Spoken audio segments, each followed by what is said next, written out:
50,000 children. That is the true price of Egypt's longest reign. Not pyramids, not gold, not divine wisdom bodies. Vanished from villages, erased from records, consumed in chambers that the pharaoh called sacred. Who paid for Pepi II's glory? Not the gods, not the priests, the children. Chronicles stay silent, but bones mass graves and economic records speak. If you value history, subscribe. Because when the ledger closes, the bones still speak. Picture yourself in the torchlit chamber beneath the Egyptian desert. A boy stands on a cold stone platform, his skin slick with honey until he glistens gold in the firelight. Around him, clay jars begin to rattle. Inside, beetles bred for hunger, fire ants fed on blood wasps kept enraged by smoke. He cannot cry. He has been trained not to move.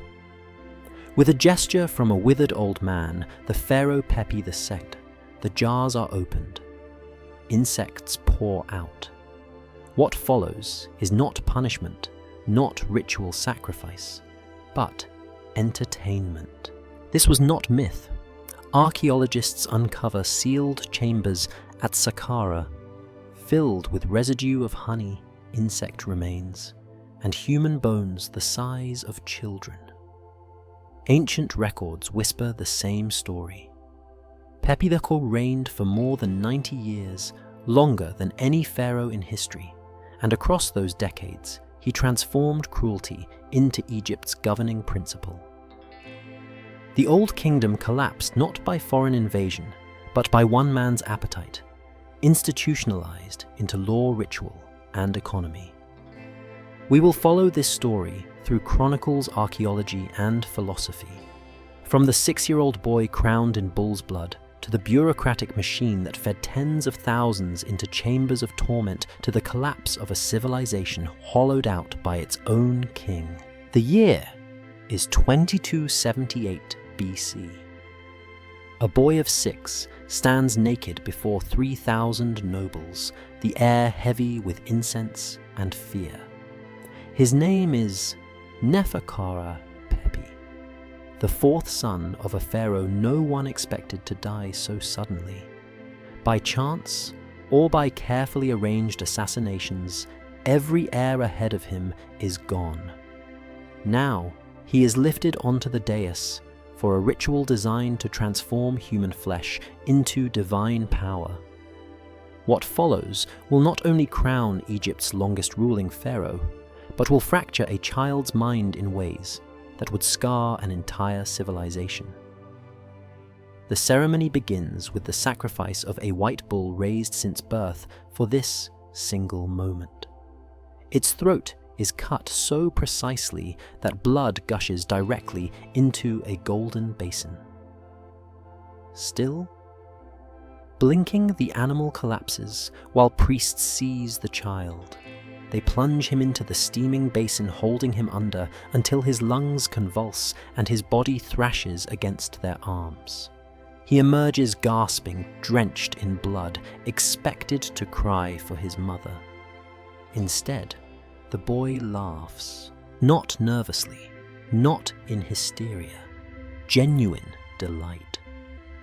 He stares at his crimson hands, licks his fingers as if tasting honey, and giggles. The high priest records later, "In 40 years of ceremony, never had I felt so much terror as when that child smiled in blood." Then comes the test of sovereignty. A prisoner kneels before him, trembling. The boy is handed a ceremonial bronze blade, nearly as long as his body. His task is simple: remove the head. The first strike misses. The second cuts only the man's shoulder. The third shatters teeth. Blow after blow, 11 in total, the boy swings, adjusts, and learns. By the time the head finally severs, the man has long since died, but Pepi does not stop until the task is done. He lifts the dripping head gazes into the vacant eyes and whispers. Asked what he said, the child calmly replies, "I asked death what it tastes like. It answered with silence, but I know it tastes like power." This moment is not trivial. It is the psychological crucible in which empathy is burned away and replaced by appetite. Rituals meant to symbolize divinity, instead literalize sadism. Egypt does not yet know it, but it has just placed a god on the throne who will spend 90 years experimenting on human pain as if it were theology. The ritual continues. 23 of his father's secondary wives are brought forth. Tradition demands they drink poisoned wine, quick and ceremonial. But the child god has tasted something new. He orders them strangled slowly, silk cords drawn tight, then slackened to prolong death. 4 hours later, when the last woman collapses, Pepi has not looked away once. He has studied every detail, the way their eyes bulged, the sounds of gasping, the moment when fight turned into surrender. He names the discovery the silence of the gods. Then the children are presented 41 half-siblings, potential rivals. The boys are strangled outright. The girls are forced to choose, serve the child king or join their mothers in death. 16 survive, broken into servants of fear. Their lives a mirror held before Pepi, reflecting the power he believes to be divine. From that day forward, Pepi II does not view pain as accident or consequence. He sees it as process, a resource to be studied. By age 8, he orders experiments with poisons to paralyze victims without killing them. Fascinated by the balance between body's agony and mind's awareness. Tutors who once taught him to read now assist him in cataloguing types of suffering, each variation described with the precision of a scholar recording wines. Burning, cutting, poison, strangulation, insects. By 9, he declares pain comes in flavors, and his duty as divine is to taste them all. The court watches in horror, but says nothing. How could they? To question the boy god is blasphemy. Priests rationalize he is enacting sacred mysteries. Nobles rationalize better, to survive within the system than die against it. Slowly, Egypt reorganizes itself around one child's appetite. Fear becomes policy. Ritual becomes justification. Silence becomes the only language of survival. Yet, there is something deeper at work, a political psychology that transcends Pepi's madness. The coronation has created not just a monster, but a machine. Ritual has provided the mask. Bureaucracy will provide the structure, and complicity will provide the fuel. Already families whisper warnings to their children: do not cry when summoned, do not resist. When touched, do not show fear in the throne room. Entire generations will be trained to accept humiliation as divine law. This is the beginning of Egypt's longest reign, but it is also the beginning of its hollowing. The old kingdom will collapse, not from foreign invasion, but from within, eroded by decades of institutionalized cruelty, normalized through ritual, cemented by bureaucracy.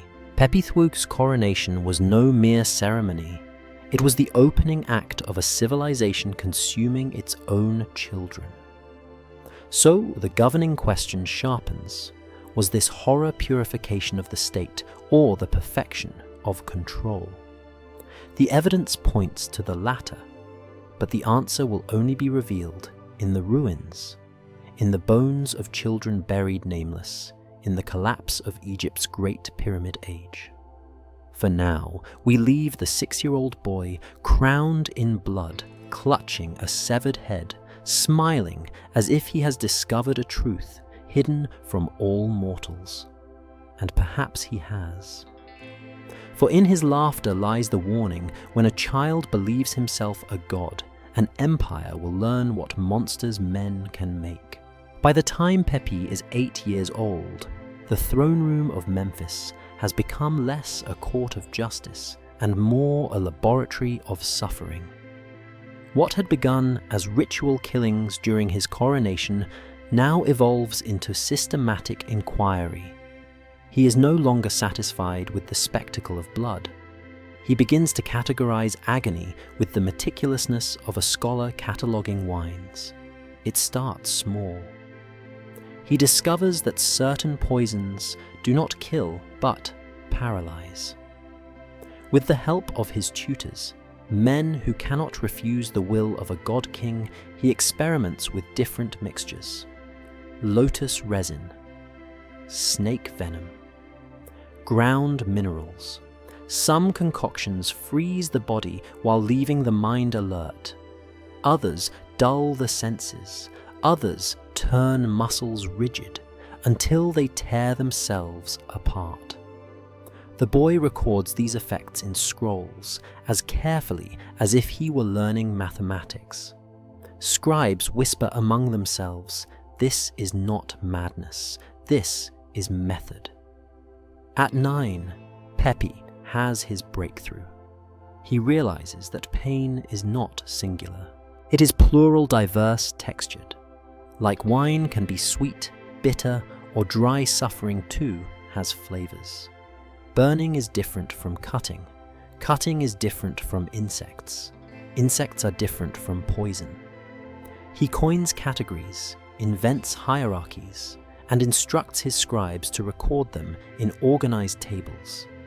A child philosopher, but of agony.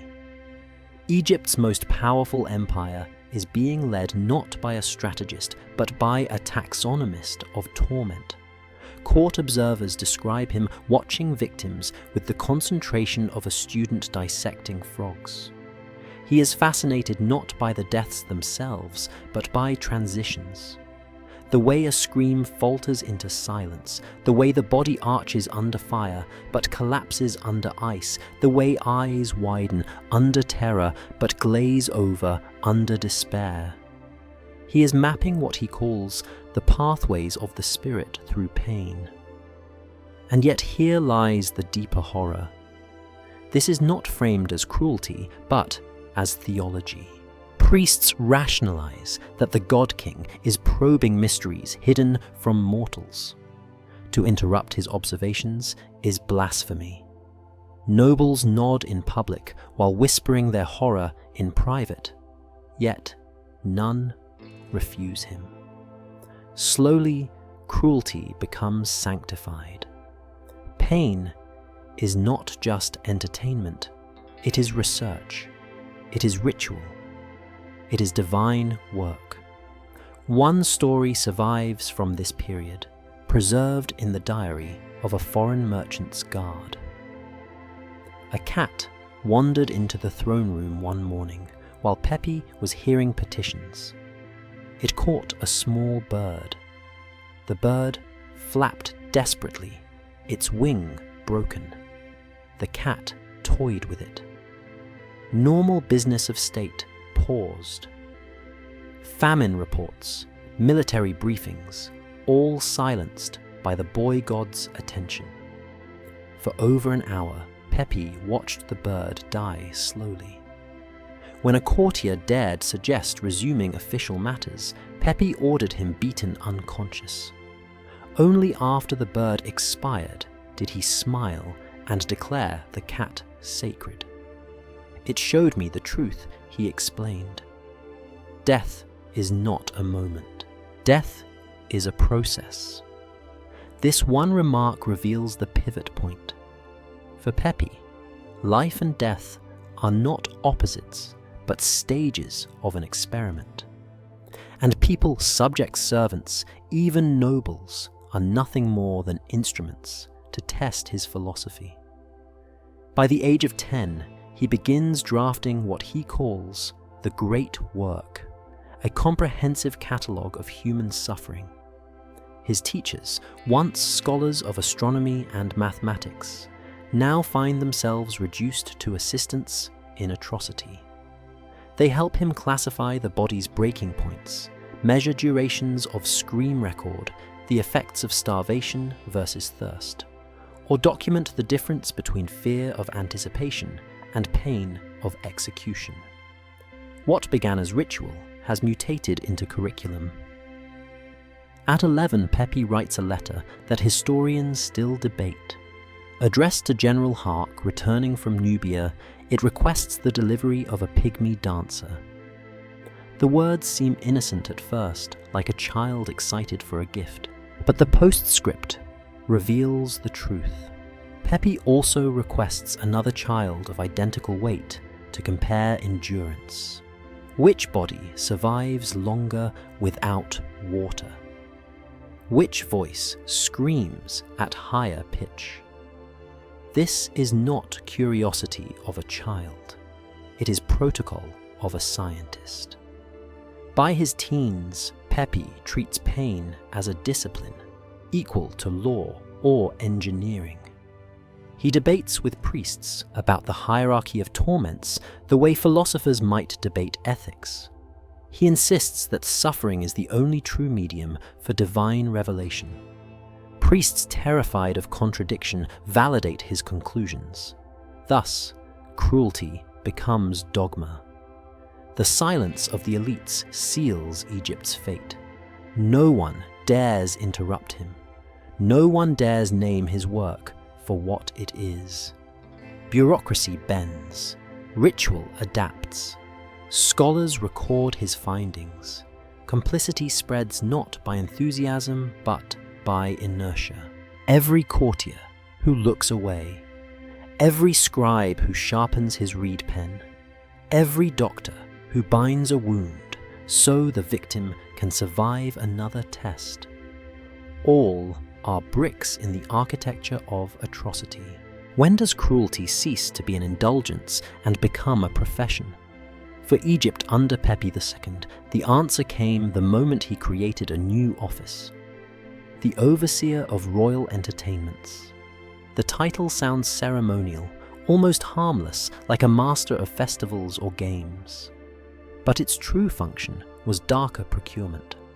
One man, and then an entire apparatus, would be responsible for supplying the pharaoh's appetite. This was the turning point where horror was not only ritualized, but institutionalized.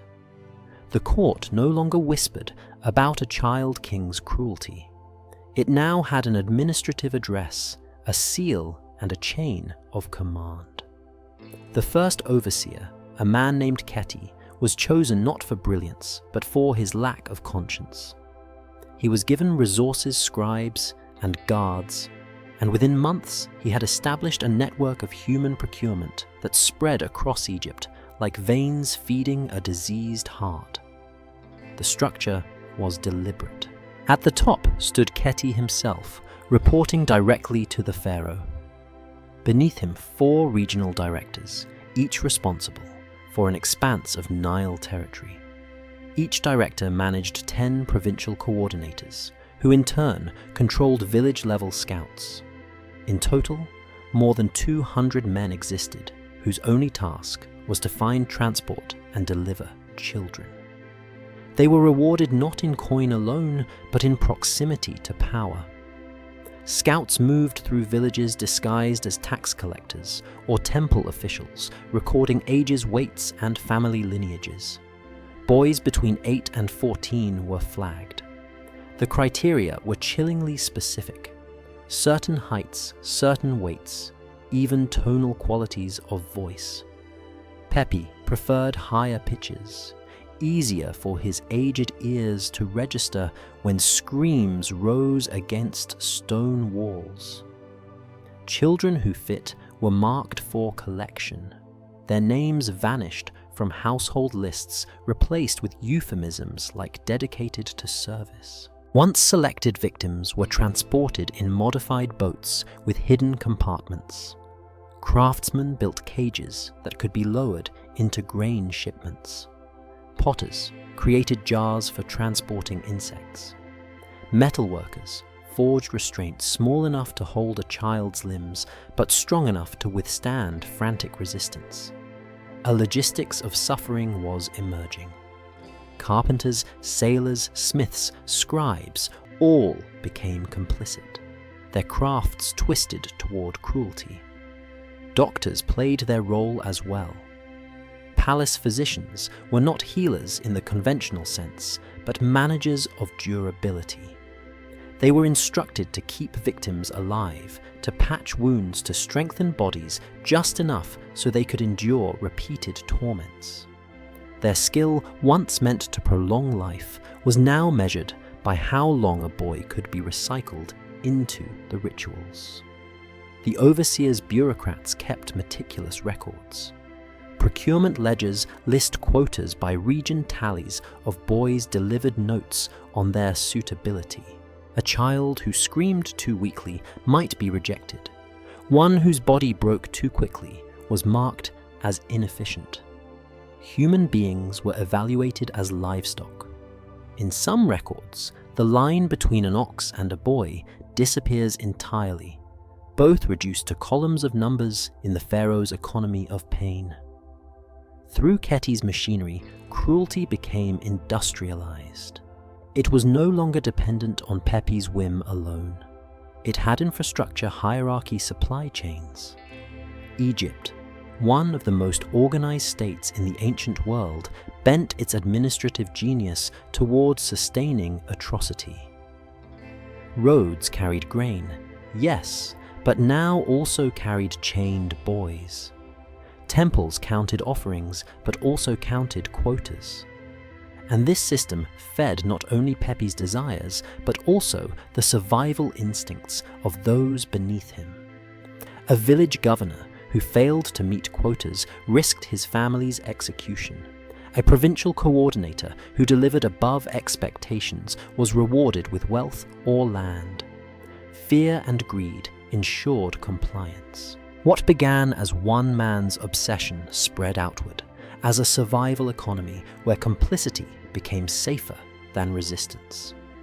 The overseer himself gained power rivaling generals. He commanded resources, men, and the pharaoh's trust. In some inscriptions, his office is listed alongside viziers and high priests. But his prestige was built not on wisdom or justice, but on efficiency in atrocity. This bureaucratization is what transforms Pepi's cruelty into something far more dangerous. Individual sadism can burn itself out, but a system once built becomes self-sustaining. Scribes keep writing. Guards keep capturing doctors, keep preserving. The pharaoh's appetite is no longer just an indulgence, it is a machine. The philosophical horror lies here. Pain has entered the ledgers. What was once a scream in a chamber is now a number in a column. Once cruelty becomes an office, it demands efficiency. But Pepi never sought efficiency alone. He wanted performance. If the overseer of entertainments built the supply chain, Pepi transformed it into a stage. The chambers beneath his palace were not just dungeons, they were theatres. He called them his symphonies. At the heart of this transformation was honey. What began as accident became obsession. One story whispered by servants describes Pepi watching warehouse workers panic after spilling honey. The sticky sweetness drew a swarm of ants that covered a boy's arms and legs in minutes. Pepi leaned forward, transfixed. For him, this was not chaos, it was revelation. Nature itself had become an instrument of pain.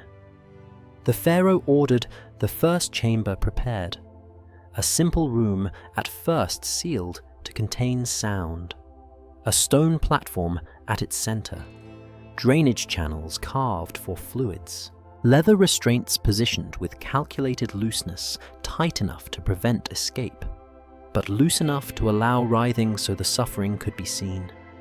From this seed, the complex grew until there were 9 interconnected rooms, each devoted to a different movement of his symphony.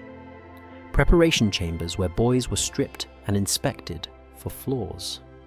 The honey chamber itself, the centerpiece, where insects were released in timed waves. A beetle pit for immersion. A serpent hall for variety. A fire chamber for controlled burns. A recovery ward for healing between sessions.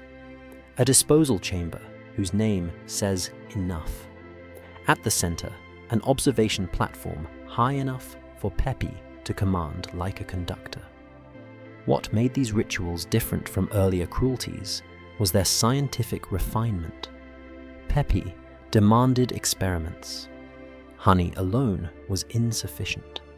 He discovered that when mixed with saliva, it changed scent, triggering frenzied aggression in certain beetles. Tears added salt that lured ants into the eyes. Blood on the surface of honey coaxed wasps to sting repeatedly. Most chilling of all was the discovery that human fear itself altered the chemical composition of sweat and tears. Victims terrified in advance produced pheromones that acted like a beacon for predators. Thus, suffering became calibrated. Victims were not simply coated with honey, they were primed with terror. Whispers in the corridor, glimpses of jars rattling with insects. The sound of buzzing carried through vents. Pepi wanted them trembling before the ritual began so the honey would be flavored with fear. The insects themselves were bred like weapons. Scarabs fed exclusively on raw meat until they associated flesh with food. Fire ants selected for venom potency. Wasps kept in agitation with smoke. Even serpents were milked of venom and reintroduced to provoke maximum strikes before exhaustion. The pharaoh had discovered what no general or engineer could teach him. Nature could be industrialized into cruelty. Sessions followed scripts. First came the beetles, a dark carpet poured across the body. Their mandibles tore flesh where honey ran thickest. Then the ants injected by handfuls, their stings igniting nerves like rivers of fire. Finally, the wasps released in swarms, their stings transforming faces into masks of grotesque swelling. The victim's every convulsion was a note in Pepi's score. Witnesses describe him perched on his throne-like seat, issuing commands in the rhythm of a composer. More honey on the feet. Release the ants on the left side only. Remove the wasps. Let the beetles linger. He was not merely inflicting pain, he was orchestrating variations, layering sensations, balancing durations. This was not justice nor punishment. It was art in his eyes. And like any artist, he pursued perfection. Sessions could last hours, paused and restarted to prolong suffering without allowing unconsciousness. Physicians monitored heart rates, adjusting doses of lotus wine to keep victims awake but not numb. Too much wine and the boy would faint. Too little and shock would kill him. The line between life and death became Pepi's canvas. What was Egypt doing? While this happened, feeding the machine. Farmers redirected land to flower cultivation for bees. Potters built jars not for oil, but for insect colonies. Guards enforced quotas of boys from villages. Scribes recorded results. Each profession supplied its note in the pharaoh's symphony. This is how atrocity survives, not as a single scream, but as a chorus of silent compliances. Philosophically, Pepi had elevated cruelty into ritual art. He claimed these symphonies revealed divine truths, that watching a boy's body dissolve under insects was no different than observing stars in the sky. Both, he argued, displayed cosmic order, and his priests too, terrified to contradict, nodded and sanctified his theatre of agony as holy experiment. What began as a spectacle for one man became a worldview suffering was knowledge. Agony was revelation, and the pharaoh was its priest-conductor and philosopher. This redefinition is the crux, because once cruelty is defined as art or revelation, it ceases to be shameful. It becomes aspirational. Courtiers competed to provide new variations. Overseers introduced exotic creatures from foreign lands. Pain became currency, in the palace the most precious offering to the throne. And the world outside began to feel its weight. As the pharaoh demanded more movements, the procurement system strained. Villages grew suspicious. Families hid sons. Rumors spread that boys disappeared, not for war, not for labor, but for music made of screams. And still, the chambers multiplied. Every empire is built on grain. Rome had its annona, the state-subsidized bread that fed millions. Babylon counted its strength by barley harvests. Egypt was older than both, and prided itself on the gift of the Nile fields of wheat and emmer, stretching endlessly granaries stacked against famine barges thick with grain, feeding not just Egypt, but foreign markets. Grain was the skeleton of the state. Under Pepi II, that skeleton was hollowed out. Fields that once rippled with food were instead sown with flowers. Beekeeping, once a minor craft for temple offerings, and medicine exploded into a state industry not to nourish the people, but to sustain the pharaoh's entertainments.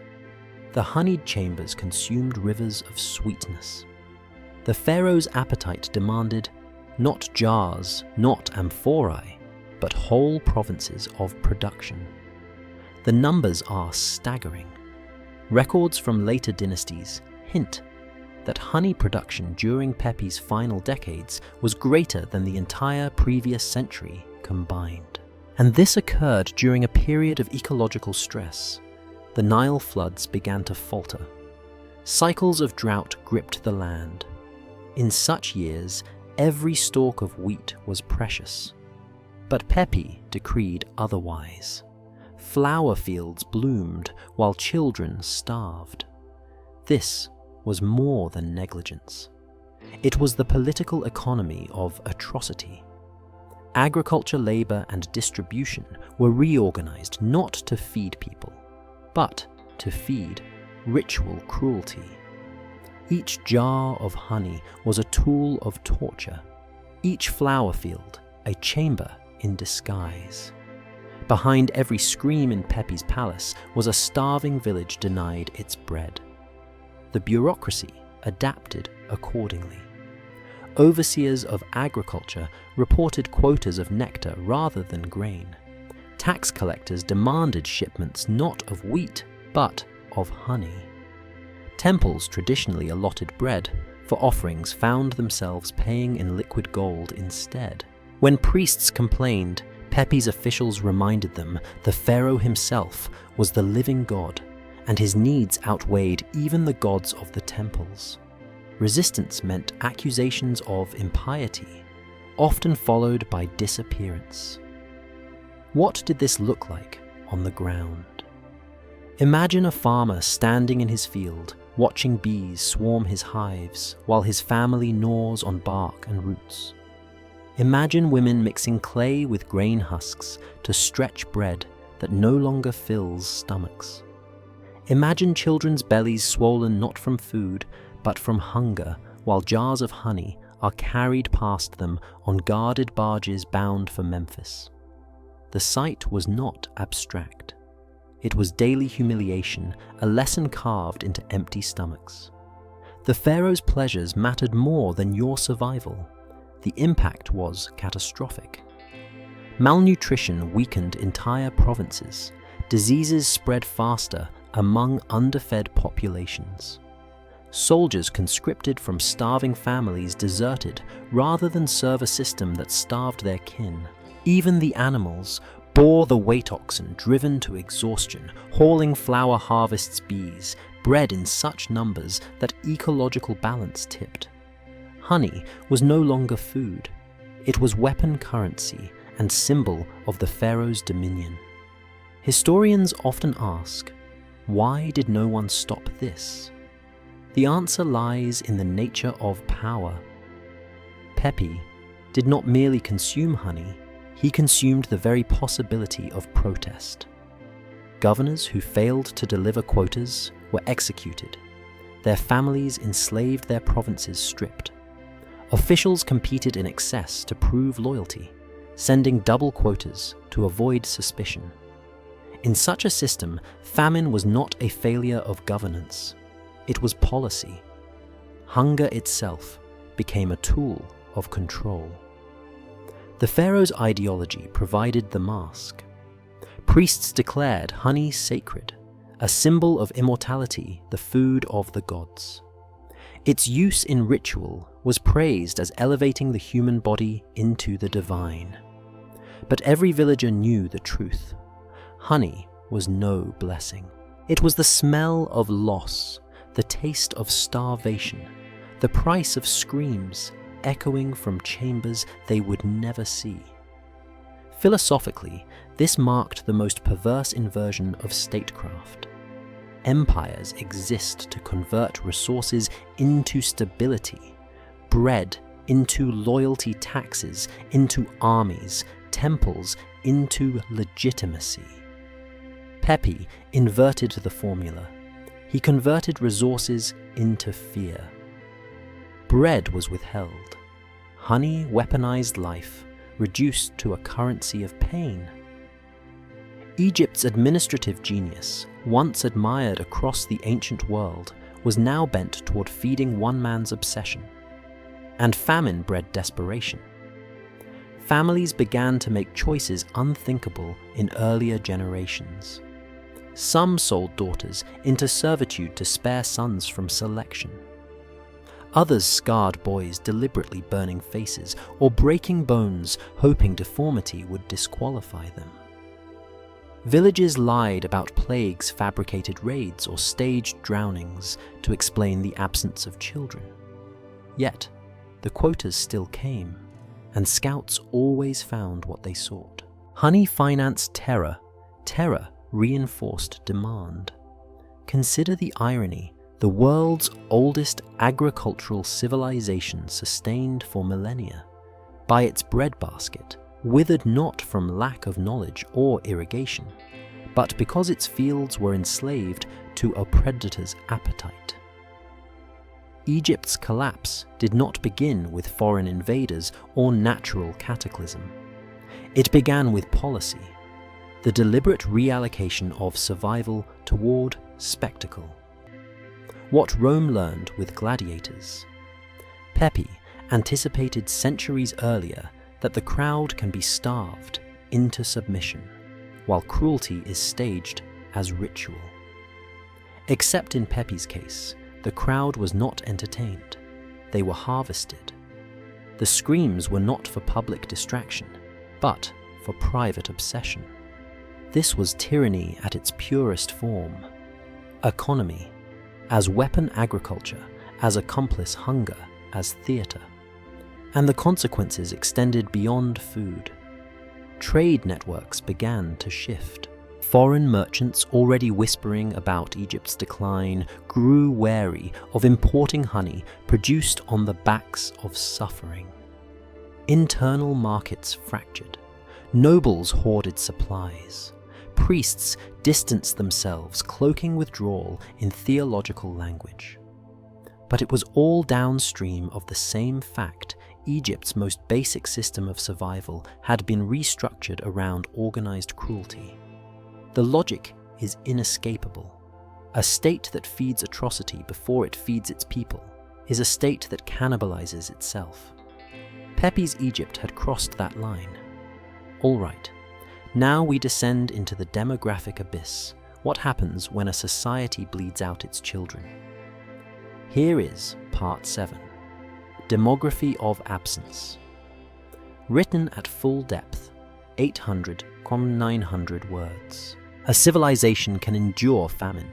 It can endure plague. It can even endure defeat in war. But no civilization can survive the systematic disappearance of its children. That was the true wound Pepi II carved into Egypt. Not just hunger, but absence. By the middle decades of his reign, some regions had lost 70% of their boys between the ages of 8 and 14. Not to disease, not to battle, but to procurement. The harvest of sons was so relentless that entire villages became eerily silent at dusk. Where once the streets would echo with children's games, only old men and infants remained. Families buried empty sandals in symbolic graves, prayers over shoes instead of bodies. The overseers' quotas did not soften when villages faltered. If scouts arrived and found too few suitable boys, governors were executed, their families enslaved, and replacement officials immediately raised the quotas higher. The message was clear. Egypt's future bloodlines were fuel for the pharaoh's chambers. And so, families began to resist in the only ways they could. Some scarred their sons, deliberately burning cheeks with hot metal, blinding one eye, breaking fingers or legs. A scarred boy might be rejected as unsuitable, his value in pain deemed defective.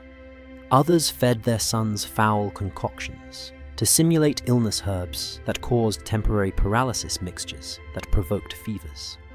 But the overseer's scouts adapted quickly. A scar was not disqualification, but variation. A limp was not disqualifier, but curiosity. For Pepi, even deformity became a note in his symphony of suffering. The desperation deepened. Some families lied to protect their children, claiming their sons had drowned or been stolen by desert raiders or offered to local gods in ritual sacrifice. Others tried hiding them in caves, under floorboards, in reeds along the Nile. Yet the scouts were relentless. They carried quotas as law, and when children could not be found, adults were taken instead. The pharaoh would not tolerate shortage. The demographic collapse rippled outward. Villages that once raised crops now withered from lack of labor. Fields lay fallow not because of drought, but because no sons remained to till them. Lineages vanished. Bloodlines that had endured for centuries ended abruptly in a single generation. Scribes record villages that produced no male heirs for decades. Archaeologists today find cemeteries from this period conspicuously missing adolescent males as though the graveyards themselves had been harvested. There were moments of collective defiance. Oral traditions from Nubia tell of one village that chose death rather than surrender. When scouts arrived, they found 800 bodies collapsed in the square families who had drunk poison together. The scouts did not leave empty-handed. They smeared honey on the corpses and carted away those deemed suitable anyway. Other communities staged desperate uprisings. The most famous were the fathers of the lost groups of men who ambushed procurement caravans, freeing boys and killing scouts. For 6 months, they succeeded. Pepi's retaliation was apocalyptic. Entire clans were rounded up, grandfathers, fathers, sons, and subjected collectively to the honey ritual kept alive for days while families were forced to watch. Resistance was not crushed. It was staged as a warning, their screams woven back into the pharaoh's theatre. The psychological toll was even greater than the demographic. Egypt became a land haunted by absence. Mothers sang lullabies to ghosts. Entire households refused to speak boys' names aloud, fearing it would attract scouts. In some regions, newborns were abandoned at birth to avoid the agony of later abduction. Communities mutilated their own to protect what little remained. And slowly, the fabric of Egyptian society, its continuity of family, its inheritance of land, its rituals of kinship, unraveled. Consider the numbers: 50,000 children over 90 years. That is not an anomaly, it is an erasure. Each missing child meant no future marriage, no future offspring, no continuity of family memory. Bloodlines snapped like reeds in the wind. Villages lost not just sons, but the promise of generations. A civilization withered from the inside, hollowed by subtraction. And what did the elites do? Priests rationalized the silence as divine will. Nobles told themselves it was better to comply than to vanish. Even foreign observers could only whisper that Egypt had become the land where children enter palaces and do not return. The silence of those with power became the echo chamber in which Pepi's cruelty grew. Philosophically, this was Egypt's true collapse. Armies can be rebuilt, fields can be reseeded, temples can be restored. But once a generation of children is gone, once entire lineages are severed, the damage cannot be undone. Absence is permanent. The archaeological record today bears witness. Mass graves with only small skeletons. Tomb paintings where children are conspicuously missing from family processions. Administrative tablets listing quotas with chilling precision, but no names. Demography itself becomes evidence of atrocity. We do not know their songs, their laughter, their favorite games. We know only the silence where they should have been. This is why Egypt never truly recovered from Pepi II. It was not just a famine or a succession crisis. It was the theft of its future, a demographic void that lasted centuries. The Old Kingdom ended not in battle, but in disappearance. History remembers rebellion as banners, battles, and declarations.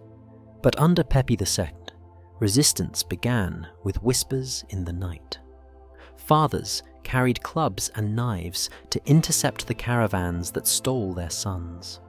Mothers smuggled boys across borders into Nubia or Libya. Entire hamlets practiced silent drills, teaching children where to hide when scouts approached.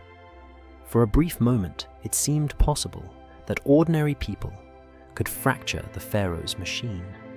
The most daring rebels called themselves the Fathers of the Lost. They were men who had already seen their sons taken, who no longer feared death because they had already buried their future. Armed with nothing more than farming tools, they ambushed procurement convoys in the desert. One group freed dozens of boys by overturning transport boats at night. Another assassinated a provincial coordinator by burning his granary with him inside. Their courage burned bright enough that stories reached. Memphis whispered even in the halls of the palace, Egypt's fathers were fighting back. For 6 months, the resistance disrupted quotas. The overseer of entertainments sent furious letters to regional governors demanding replacements. Pepi himself, informed of the interruptions, did not react with fear. He reacted with fascination. To him, rebellion was not a threat, but an opportunity, another instrument to be added to his symphonies. His retaliation was designed not to crush, but to display.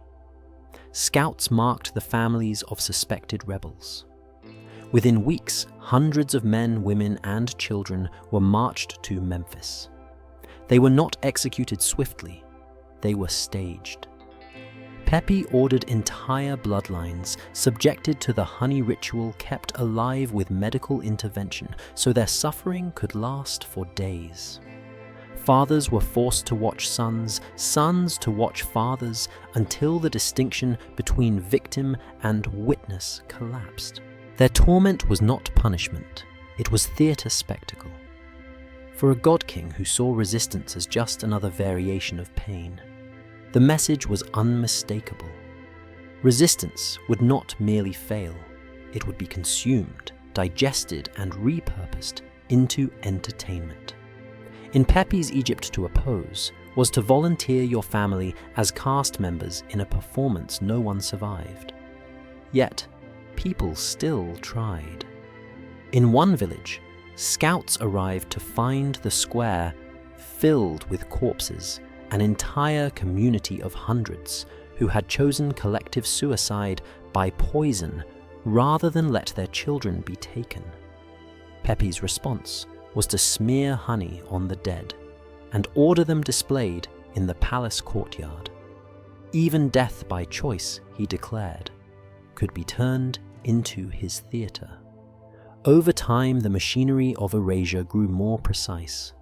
Villages that resisted were not only destroyed, they were forgotten. Records were altered, maps redrawn. Scribes omitted names from tax rolls. Temples struck them from offerings lists.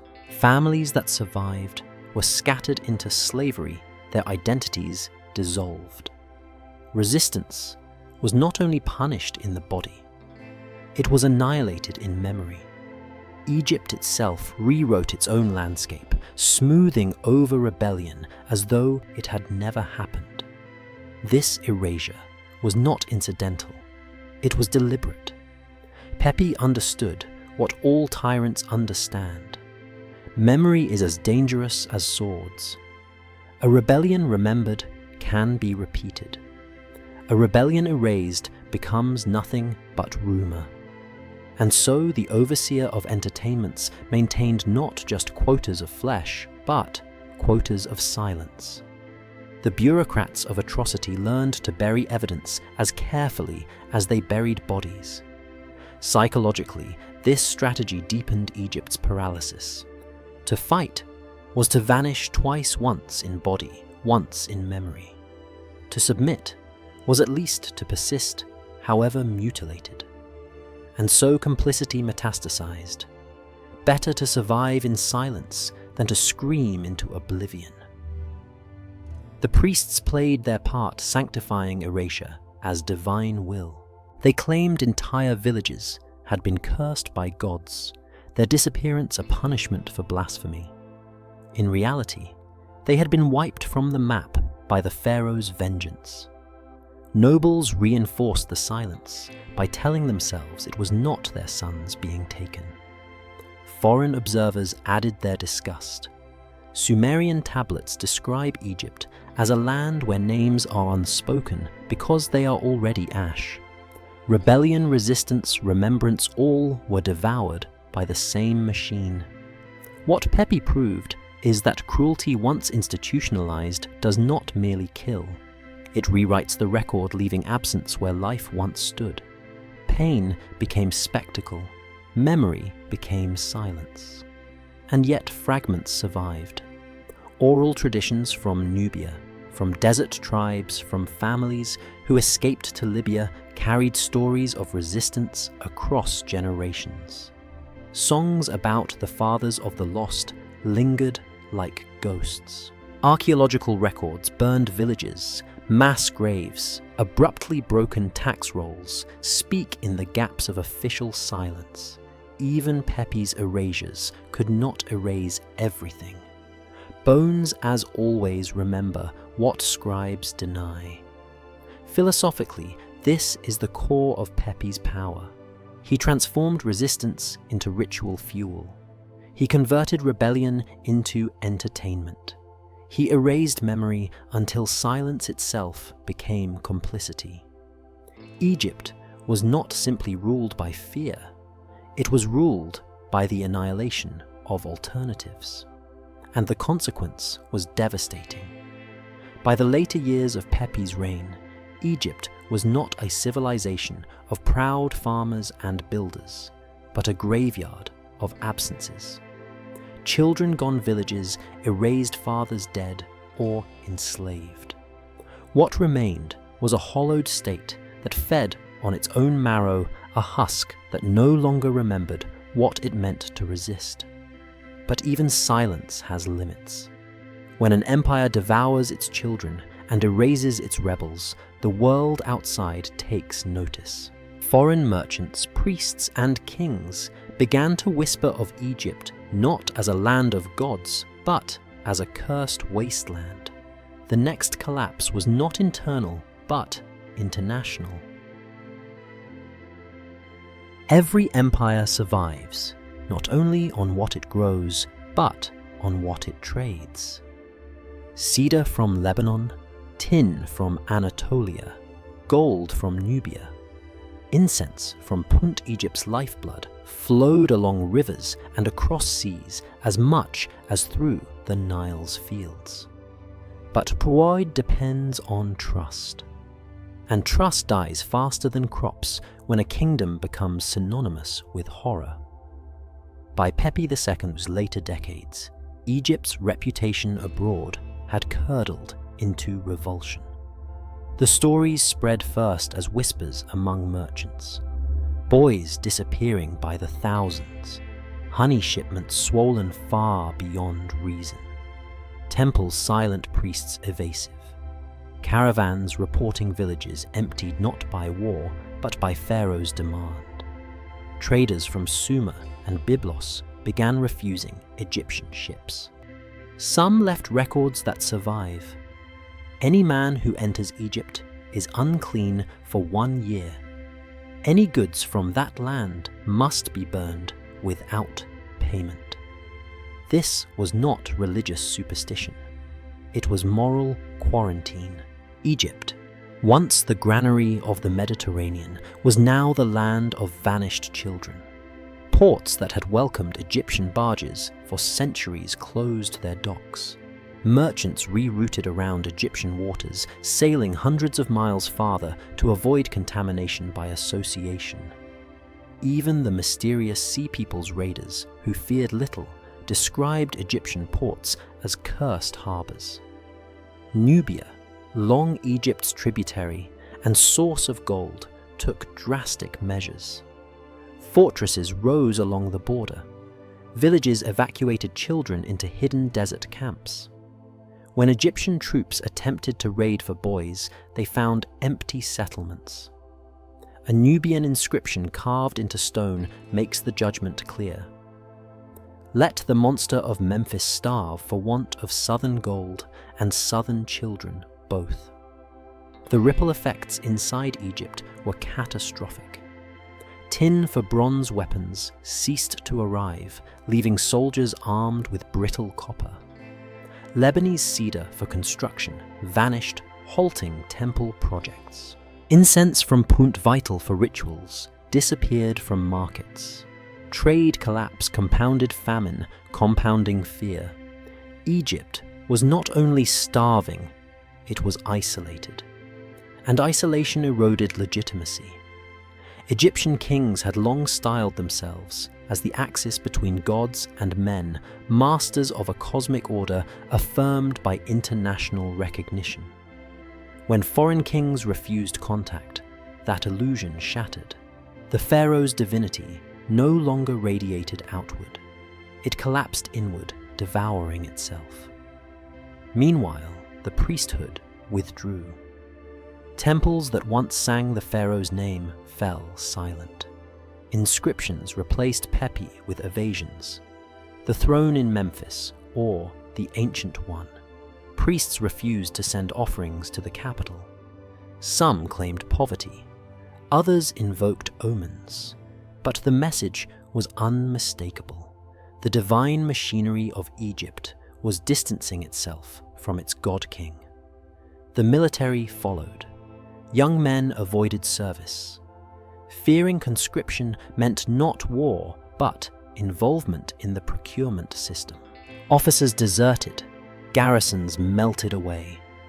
By the 80th year of Pepi's reign, Egypt effectively had no army beyond the palace guard, and even they were increasingly hollow, many deserting into the sands rather than seize children for chambers. Here lies the paradox of tyranny. Absolute fear can control subjects temporarily, but it corrodes the bonds that tie a state to its allies, its priests, its soldiers. Pepi had secured total obedience at home only by destroying Egypt's credibility abroad. The more he fed his chambers, the less the world fed Egypt. Philosophically, this marks the empire's transition from predator to pariah. Pepi had consumed Egypt's moral capital until nothing remained. The Old Kingdom had been admired for centuries as the civilization of pyramids, astronomy, irrigation. Now it was whispered of as a land of abomination. Its cultural exports were no longer stone grain or theology, but screams carried across desert winds. And the worst irony, Pepi himself did not care. He had no interest in temples abroad, no concern for trade. His world ended at the walls of his chambers. He was carried between them on a golden litter, too frail to walk, but not too frail to command. What mattered to him was not Egypt's survival, but the next orchestration of torment. While Egypt's name rotted abroad, he perfected his private symphony of pain. The overseer's bureaucracy adapted to the collapse by intensifying quotas. If foreign merchants would not supply Egypt, the pharaoh would strip his own people deeper. More flower fields for bees, more children for chambers, more punishments for governors who failed to deliver. A state that once built pyramids and irrigation canals now funneled its genius into logistics of atrocity. This is the tragic arc. Egypt's greatness collapsed not under enemy invasion, but under self-imposed exile. The pharaoh's appetite was the invader. His rituals were the siege. His bureaucracy was the plague. International isolation was simply the mirror. The world held up, forcing Egypt to see what it had become, a civilization feeding on itself. The silence of foreign markets, the silence of temples, the silence of empty barracks. These were all echoes of the deeper silence.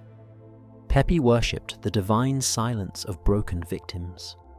But unlike in his chambers, this silence did not signify revelation. It signified death. And yet Pepi continued undeterred. With priests withdrawn, soldiers gone, and merchants disgusted, he expanded his chambers further. Soon, the palace walls would reverberate with what one servant called a symphony of the damned. Egypt had become a hollow shell, but Pepi's appetite had not yet reached its end. By the time Pepi II reached his 96th year, Egypt was no longer a kingdom. It was a carcass, animated by bureaucracy, drained of its lifeblood, staggering under the weight of its own contradictions. Famine gnawed at villages. Trade had collapsed. Priests withheld offerings, soldiers deserted. But within the walls of Memphis, the pharaoh's chambers thrived. They had multiplied like tumors until they numbered 27. The palace became a maze of horror. At dawn, attendants lifted the old man too frail to walk. His body bent like a reed and carried him on a golden litter from chamber to chamber. He would spend minutes in each listening, directing, savoring. A servant later described it not as governance, but as ritual pilgrimage. He moved through the rooms as others move through temples, each scream an offering. The scale had become industrial. Where once the honey chamber operated alone, now multiple sessions ran simultaneously. Boys lay bound on stone, coated in mixtures of honey, tears, and blood. In adjoining rooms, serpents struck repeatedly into living flesh. Scarab pits churned. Fire chambers burned skin in controlled patches. A new hall held creatures imported from Nubia, giant centipedes that tore muscle fiber from bone. Each chamber was an instrument. Together, they played a symphony of the damned. The sound was inescapable. Even the thick walls built to contain it could not suppress the chorus. Guards outside described nights when the palace itself seemed to vibrate with screams. One escaped servant called it music without end, a hymn of agony that swallowed the stars. And yet, despite the abundance, Pepi's hunger was insatiable. Decades of atrocity had dulled his senses. What had once fascinated him for hours now held his attention only for moments. He demanded greater variety, greater intensity, more bodies. When one boy's silence fell too quickly, he ordered another brought in before the first had even stopped twitching. His attendants rushed to keep pace, dragging children through corridors slick with fluids, terrified of the pause that might displease him. The procurement system, however, was collapsing under the weight of demand. Egypt had been harvested too thoroughly, villages emptied, provinces barren of suitable boys, scouts returned with fewer captives, governors pleaded impossibility. Pepi responded with fury. Shortages were not chance, he declared, but treason. Entire provinces were punished when quotas fell short. But punishments could not conjure sons that no longer existed. Egypt was running out of children. And so, the overseer expanded his net. Adolescents once considered too old were now seized. Younger boys barely able to walk were dragged screaming from mothers' arms. Even the palace guard, once a shield of privilege, became instruments of procurement. Armed detachments raided at dawn, seizing whoever fit the measurement's height within 2 fingers, weight within half a deben. Fathers who resisted were cut down. Mothers who clung too tightly were struck with clubs. Still, the numbers dwindled. A papyrus fragment buried in a worker's tomb describes one such raid in detail. They came at dawn. 43 boys taken in chains, 17 men killed, houses burned, mothers left wailing in the ash. The overseer called this efficiency. Archaeologists call it desperation. Inside the palace, desperation produced escalation. Sessions no longer paused for recovery. Children were worked until death replaced instantly. Corpses piled in disposal chambers, honey smeared on their skin, so insects might feed even in death. Physicians once tasked with preserving victims gave up the pretense and became executioners. The machine devoured faster than it could be supplied. Philosophically, this was the inevitable end of Pepi's reign. A system built on consumption cannot stop until it consumes itself. Egypt was no longer a society. It was a supply chain feeding one man's dying senses. The priests had abandoned him. The army had deserted him. The merchants had shunned him. The people had starved. What remained was only the pharaoh and his 27 chambers echoing with agony until even agony lost meaning. One servant who escaped late in Pepi's reign described the last performance he ordered 40 boys at once. Insects released serpents striking fires lit. The sound was not human. It was a storm. He smiled, though his face could barely move, and whispered, "This is silence." The servant fled that night, carrying the memory like a scar.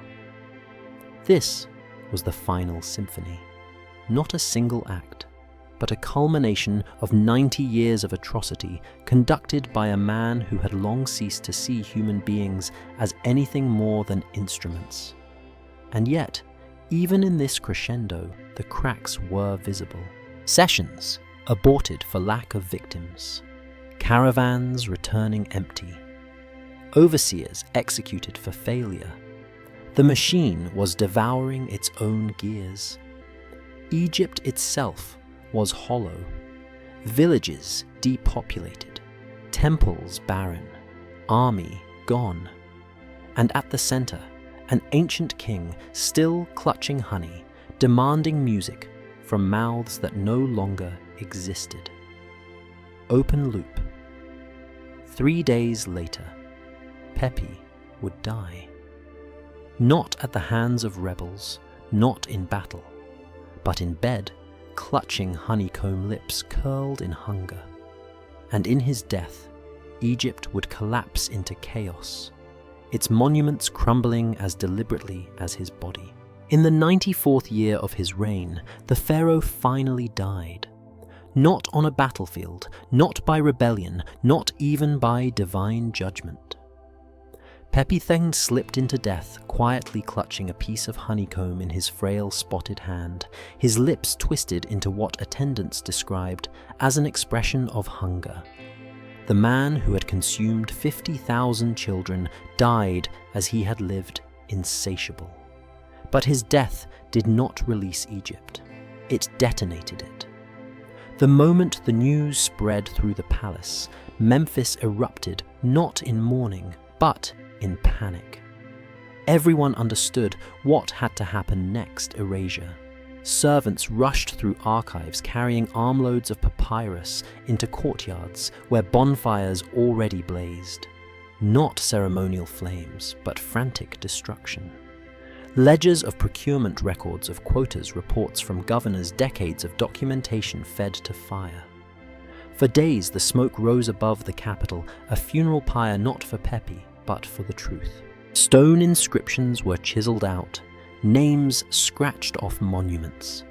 Even walls inside the palace were hammered smooth, as if silence could absolve the state of complicity. Entire wings of the honey chambers were filled with rubble, sealed with blocks so heavy they could never be moved without collapse. The message was clear: these rooms must never be seen again. The greatest atrocity of all came in this purge. Hundreds of children still alive in dormitories waiting for their turn in chambers suddenly became evidence. To release them would admit their existence. To acknowledge them would undo the erasure. So, they were sealed inside, left to starve in darkness. Their screams, muffled through stone, lingered for days after the pharaoh's corpse was embalmed. The system could not allow survivors. Silence was more valuable than life. Even Pepi's body was not spared the vengeance of his own priests. Mummification, the sacred preservation for eternity, was deliberately sabotaged. Organs that should have been embalmed were removed and discarded. Salts meant to preserve were replaced with corrosives. His corpse was wrapped backwards, face pressed into linen. Live insects were placed inside the body cavity to consume him from within. It was not preparation for afterlife, it was punishment beyond death. His pyramid too betrayed him. Constructed from inferior limestone, bound with weak mortar, supported by beams designed to fail, it was a monument built to collapse. Within a century, the ceiling had fallen in crushing sarcophagus and mummy alike. The builders had known exactly what they were doing. They ensured that Pepi's remains would not endure as eternal king, but rot beneath his own crumbling monument. Meanwhile, Egypt itself disintegrated. Without Pepi's iron grip, the illusion of central authority evaporated overnight. Governors declared independence. Provinces fractured.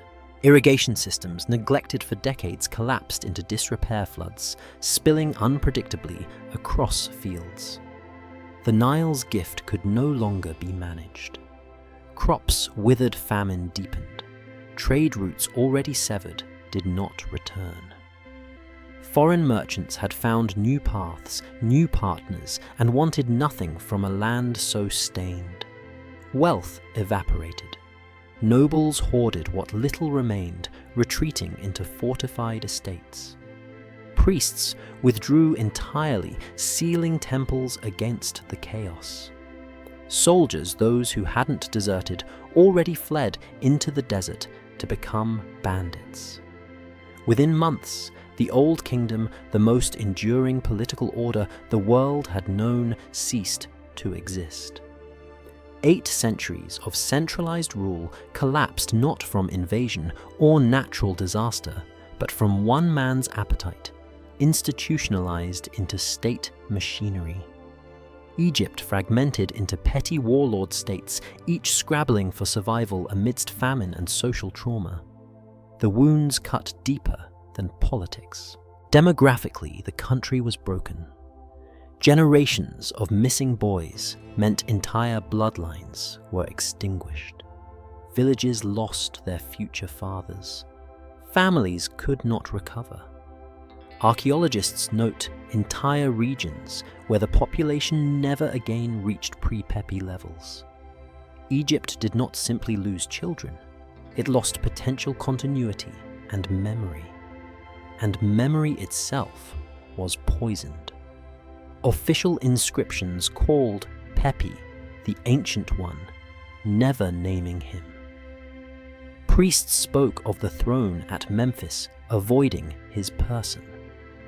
Historians for centuries after barely mention his reign, as though silence could cover atrocity. But absence leaves its own trace. Gaps in records, abrupt changes in population, archaeological chambers sealed with rubble, all whisper louder than monuments. Pepi's legacy is silence, but silence that screams. Philosophically, his death reveals a paradox. Even as his body was destroyed, even as his pyramid collapsed, even as records were burned, Pepi had already succeeded in reshaping Egypt forever. He proved that an empire can be undone not by foreign enemies, but by the appetite of its own god-king. The Old Kingdom's collapse was not accident, it was consequence. Servants said that in his final days, Pepi muttered a phrase repeatedly: "Death tastes like power." For 94 years, he had devoured both. In the end, the power consumed Egypt itself. The honey chambers are gone. The rubble has sealed them for 4,000 years.